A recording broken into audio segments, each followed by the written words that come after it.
The Dwarven Kingdoms, yes. What is to the south from here? It survived many trials and there will be more yet to come. Arim strokes his beard, contemplating.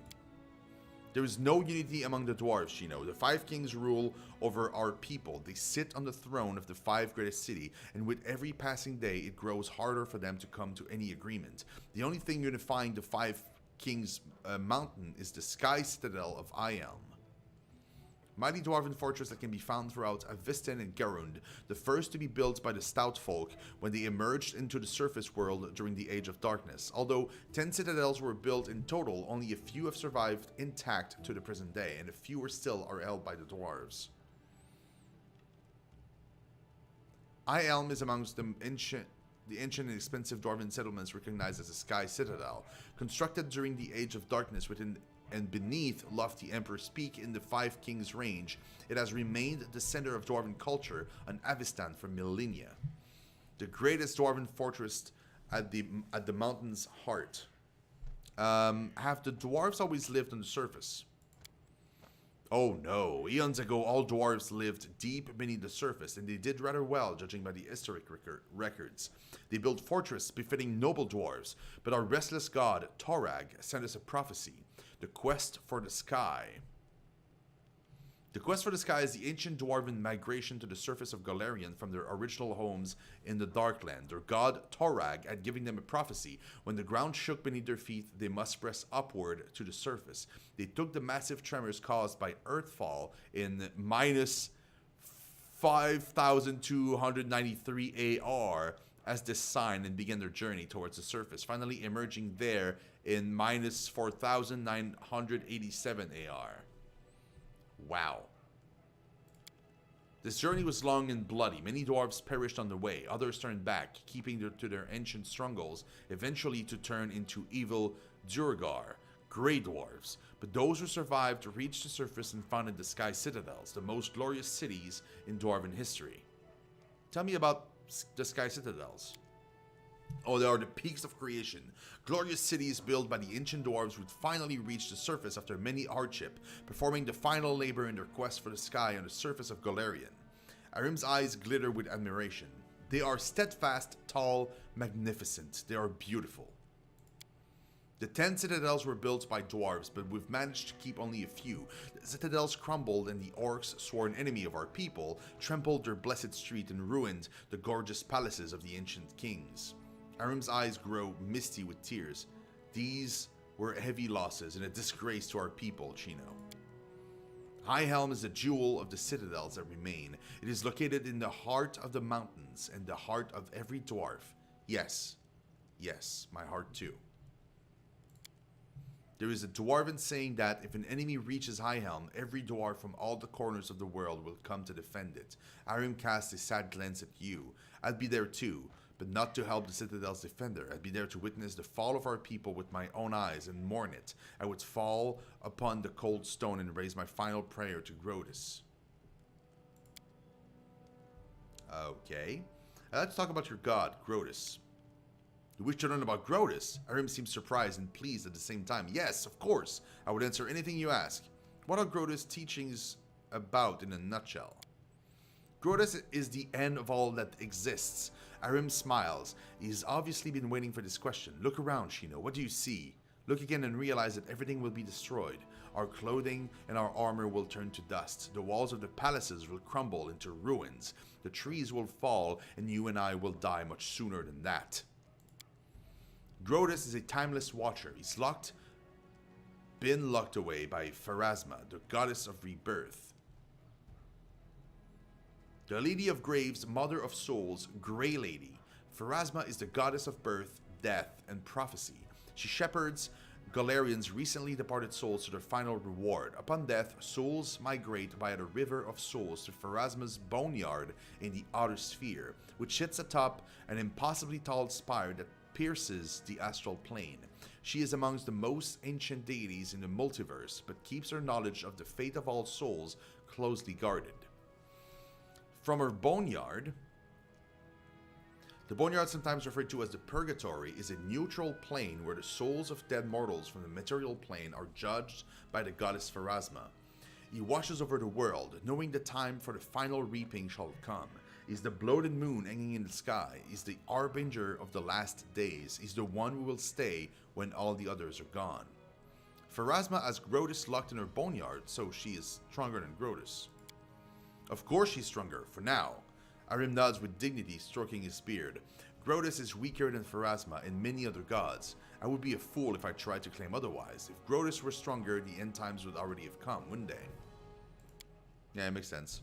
But the powers of other gods fade away. They dissolve slowly, a grain in a century. Grotus collects those grains and waits. He doesn't need to hurry. He knows that his time shall come. Usually clerics can speak with their gods. What does Grotus say to you? What is his will? Arim shakes his head in resignation. Grotus doesn't speak to his clerics. Actually, Grotus doesn't need any clerics. The dwarf raises his sad eyes to you. He only allows his whispers to be heard, and only by those who are dying to hear them. His words are unclear, but they call to you. His voice comes with the soft rustle of a fallen leaf, with the woeful wailing wind at a mountain pass, with the roar of the raging blizzard, and it calls you to strike out on the road, onwards, always onwards, over the pass, over the bridge, and further along, up ahead, where the edge of a grey robe flashed and a candle sputtered for the last time before dying, onwards, always onwards, until your feet can no longer carry you. Arim falls silent, submerged in his own thoughts. Well, thank you for telling me about Grotus. Now, let me ask you, what do you think about Grotus? I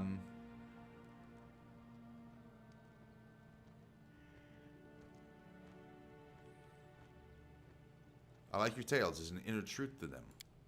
A broad smile spreads across Arim's face. I'm glad you think like that. We'll bring this truth to the whole world and tell everyone that the end is inevitable. Have you ever regretted your decision to abandon Torag and start worshipping Grotus instead?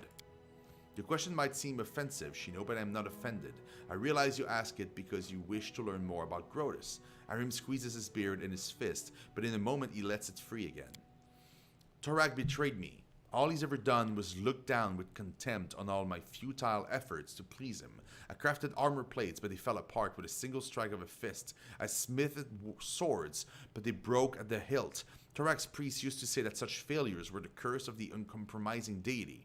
Arim's fingers grabs his beard with such force that it seems he'll tear a handful of hair out of it. If it was Grotus who opened my eyes, he showed me that failure is a manifestation of his will. The end time is near, Shino, and every failure is just another step towards it. Torag's curse is only half the reason for my failure. The other half is the blessing of Grotus, which I have borne from early childhood. Arim smiles warmly at his thoughts. So the short answer to your question is no. I've never regretted opening my soul to Grotus. From what I hear, Grotus doesn't spare the minds of his cleric. They'll all go insane eventually. Is that true? Ooh, that sounds bad. Okay, I'll ask him, but that sounds bad. Ha! Who told you that? I'd like to know that slenderer in the eye. Arim bursts into laughter, but you can't understand what's so funny. You see, sanity is quite a relative concept. Arim says as his laughter recedes. Each of us is certain that he's the sanest creature in the world. Meanwhile, we periodically doubt the sanity of others. So what happens if 2 or 3 people claim that someone else is insane? Does that make it true? Perhaps the accusers have lost their minds themselves.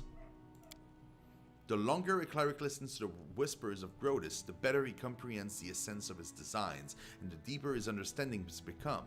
When enlightenment comes, the mind of a cleric ascends to a new level of understanding, which is inaccessible to simpler souls. Is it insanity? This is for you to decide. My decision was made long ago. When I reach enlightenment, I'll accept it with joy and delight.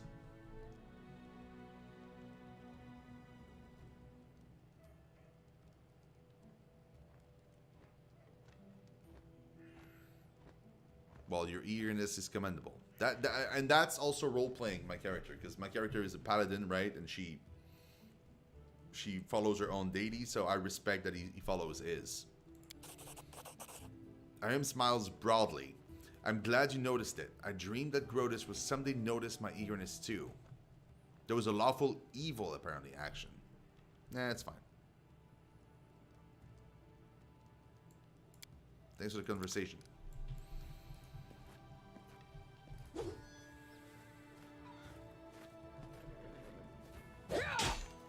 How may I serve you? Tell me about the vision that led you to the Temple of the Elk. That's why I'm here. What do you want from me? Find the Temple of the Elk. I've pieced together its location from what I can remember of my visions.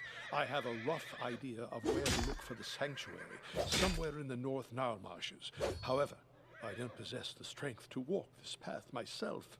Do not reject my plea, good traveler, and I'll repay you as best I can. In these dark times, people rarely help each other without compensation. May Erastil forgive us all.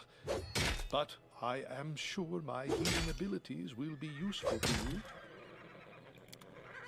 How may I serve you? Tell me about yourself, Jod. What exactly would you like to know? Tell me about your past. My story? Why not? You deserve to know it. I am a priest of Erastil, and Galt is my homeland. You can imagine what it's like following the teachings of the stag god in a realm torn by discord and strife. Rebellion and suspicion are the pillars of Galt. Led by Erastil, I tried to guide my flock to embrace tranquility and balance, and guard them from hasty judgment, until I fell from grace myself. Foolish, foolish old Jod. My misdeeds cast a shadow over my life and service. In search of redemption and a balm for my soul, I took to the road. I had come nearly to despair when Erastil sent me a vision of the Temple of the Elk. I knew that very moment that the stag god had shown me the way to redemption. What did you do to anger Erastil? Well, if you truly wish to know, I'll have to start from the long time back. Werewolves preyed upon the lands around my village. They murdered people for fun or sport and left the corpses to rot on the roads. One night, they broke into a young woman's house and dragged her into the streets. One evening, a traveler came to our tavern, tattered and dirty from days on the road, like so many others roaming Galt. He sat quietly in the corner of the tavern, drinking cheap ale, and in an instant, I knew he was a werewolf. I felt it in my soul. It was like Erastil himself had whispered it into my ear. Jod smiled, but his eyes are dead as stones.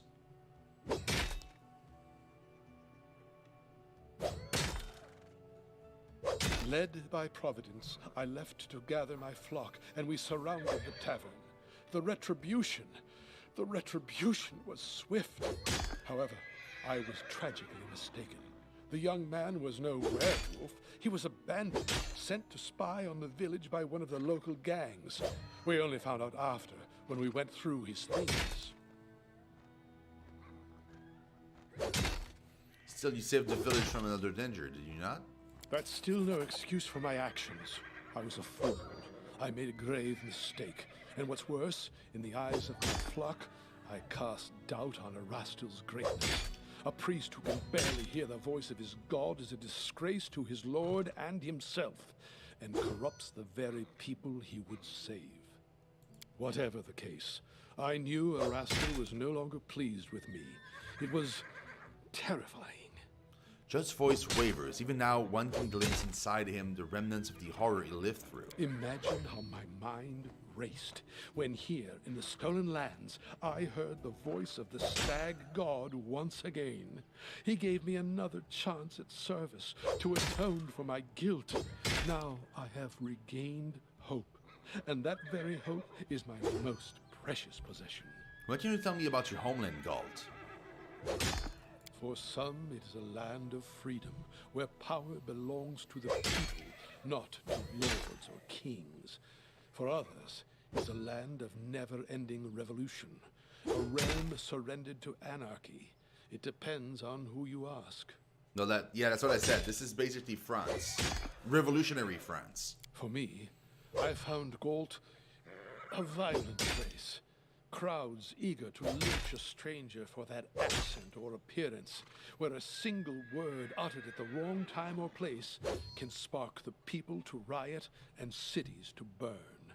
For me, it is a place inhabited by the frightened and the desperate, always suspicious, watchful of trickery. All too often they are deaf to the voice of reason. They cannot grasp that chaos and lawlessness lead only to yet more chaos and lawlessness. All my life I've tried to break through to these poor people, but alas, I don't seem to have made much progress. John is visibly upset and grows silent for a while. As you wish.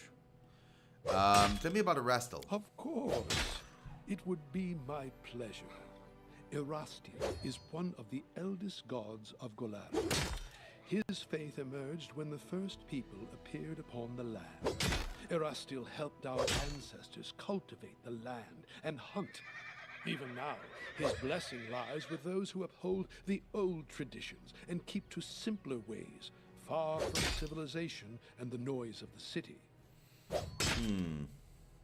Wait a moment. Cities have their strengths as well, don't they? Civilizations foster science, trade, and invention, and in that it often improves life for all of us.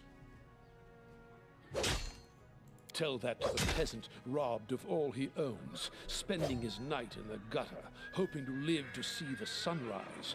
You won't see such things in a village. John mournfully shakes his head.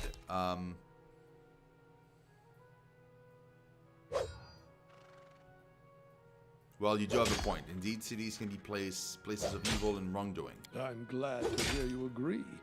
These days, many are deaf to the wisdom of generations. So what does Erastil demand of his faithful? The word demand does not befit a stag god. Honesty, friendship, loving families, merry weddings, and newborn children in their mother's arms, they bring a smile to Erastil's face. He loves his people and rewards them with fortunate hunts and plentiful harvests. But he has no temper for sloth and vanity. He never bestows gifts upon his faithful without first measuring their worthiness. We ourselves must win our daily bread, but the stag god comes to our aid in times of need and strife.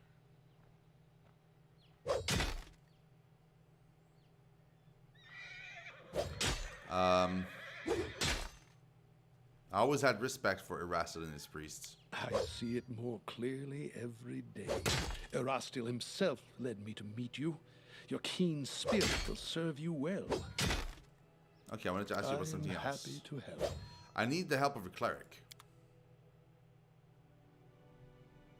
So, he's just a shop. He's not an actual character you can have in your group. He's just shopkeep.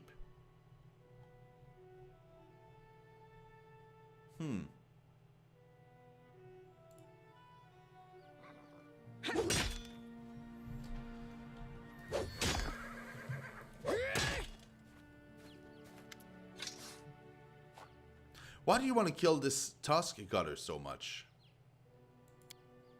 He's a monster. We kill monsters. What's here so difficult to understand? Yeah, I know, you're right.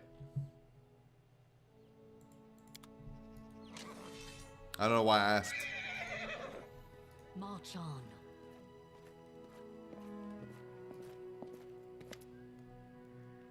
Nope, she got nothing else to say.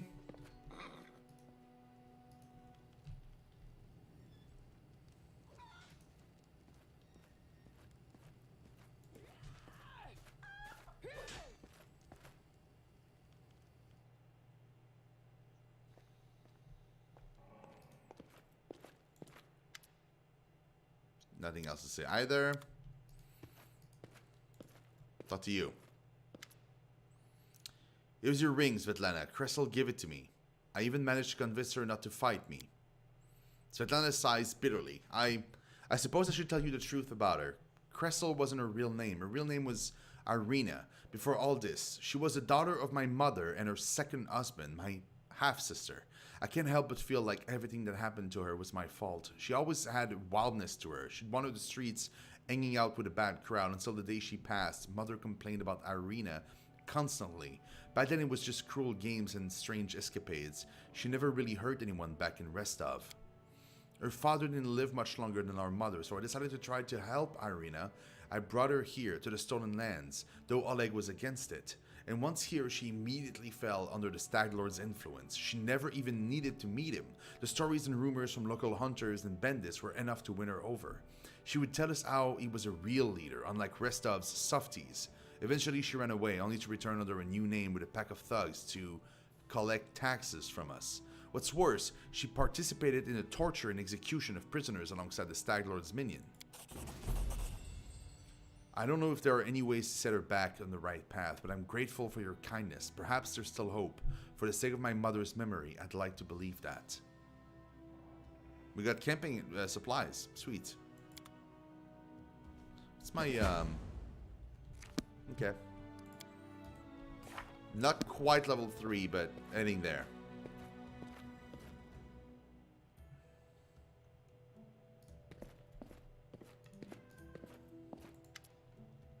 What do you want? Have a little chat? Alright, it's not like we have anything better to do. Tell me about yourself. What is there to know? I was born, I'm alive, I haven't died yet. That enough for you? Do you remember your childhood?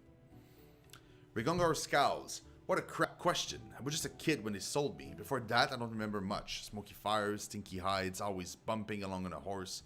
I think I was born in one of the Kelib tribes of Numeria. There are many. Some survivors on their own. Some survive on their own. Some give up their pride and serve the Technic League. I guess mine was one of the cowards if they sold their own kids. I remember my father's hand, rough, scarred, white. So I guess I get this green skin from my mother. But I don't remember her. I think I remember playing with another half-orc child, a brother maybe. For some reason they didn't sell him, just me. Father gave him his dagger to play with, never give it to me. I don't want to remember, forget all this, I'm an orphan. Rigongar waves his hand wryly. I grew up a slave, that I remember well. So many things burned into my memory, most of all I remember her, my Octavia. Today we are almost the same age, but back then she was twice as young as me, just a child. But a brave one. Cunning, bold, and beautiful, the most beautiful girl in the world. Okay, what deity do you worship? Ha! Never got much help from the gods so far, but if you make me choose, I'd say Callistria. Who else could I worship? The favorite Sting, the goddess of pleasure, fun, and revenge. Oh yes. Okay, so he's basically my antithesis. We don't like him. Where did you get your magical powers? What magical powers? The hells are you talking about? Oh, you mean these. Rigongar makes lightning run over his hands with a contented smile and snaps his fingers, invoking a shower of blinding sparks. I've had them since I was born. At least one thing I can thank my scum parents for. Maybe these powers are why they sold me to slavery. Think they were scared? Who knows? Damn Numerians. At the Technic League, they drew my blood, did experiments, burned me with fire, tortured me with cold, electricity, and they told me, you won't believe it, they told me I have blue dragon blood in my veins. Not bad, huh? I'm a dragon, you freaks. Come check my blood if you dare. Grinning, Rigongar strikes his palm with a fist, and another fountain of electric sparks shoots upward. What do your tattoos mean? They're magical. They help me control my powers. The Technic League gave them to me. I'd hoped that somewhere on my body there was at least one sign left by my tribe, but no.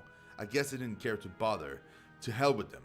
They better hope I never find them. If I ever meet my father, I will even the score between us. How do you manage to use both a sword and magic and not cut off your fingers? It's simple. I'm just that bloody good. The half-orc gives a contented grin. Do you enjoy making people suffer? Pfft. Why should I care about their suffering? I do what I want. If I step on someone's toe, then they shouldn't have put themselves in my way. But chasing someone down just to torture them? That's only entertainment for maniacs like the Technic League. Well, on second thought, for them I would make an exception. I'd love to watch as I fry them nice and slow. But why do you ask? Do my methods shock you? Rigongar clenches his fist, buzzing with sparks, and laughs loudly at his joke.